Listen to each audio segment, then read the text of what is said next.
ഇനി നമുക്ക് പഠിക്കാനുള്ളത് ought to ആണ്. ought to എന്ന് പറയുന്നത് ഇംഗ്ലീഷിൽ സാധാരണ ഉപയോഗിക്കുന്നൊരു പ്രയോഗമാണ്.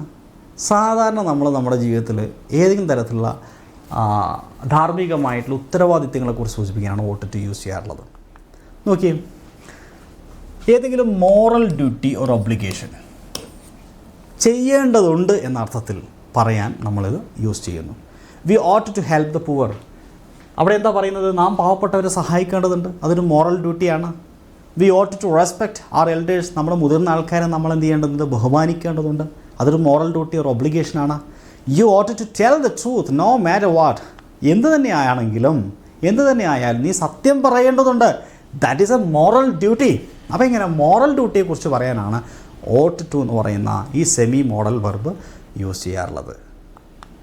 ought to നമുക്ക് എക്സ്പെക്റ്റേഷൻസ് പ്രോബബിലിറ്റി പറയാൻ ഉപയോഗിക്കാം, ഇങ്ങനെ ആയിരിക്കണം എന്ന് പറയാൻ വേണ്ടിയിട്ട്. പക്ഷേ അത്തരം സിറ്റുവേഷനിൽ നമ്മൾ എന്ത് ചെയ്യണം? ought toൻ്റെ കൂടെ ഒരു ബി കൂടി ചേർക്കും.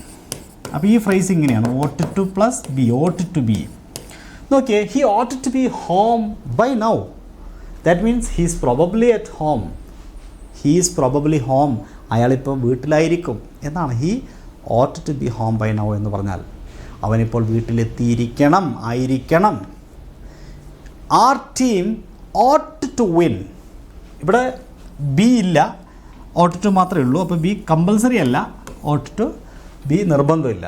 our team ought to win എന്ന് പറഞ്ഞാൽ നമ്മുടെ ടീം ജയിക്കണം, അങ്ങനെ ആയിരിക്കണം. ഓക്കെ, നമ്മുടെ ഒരു എക്സ്പെക്റ്റേഷനാണ് അതിനകത്ത് പറയുന്നത്.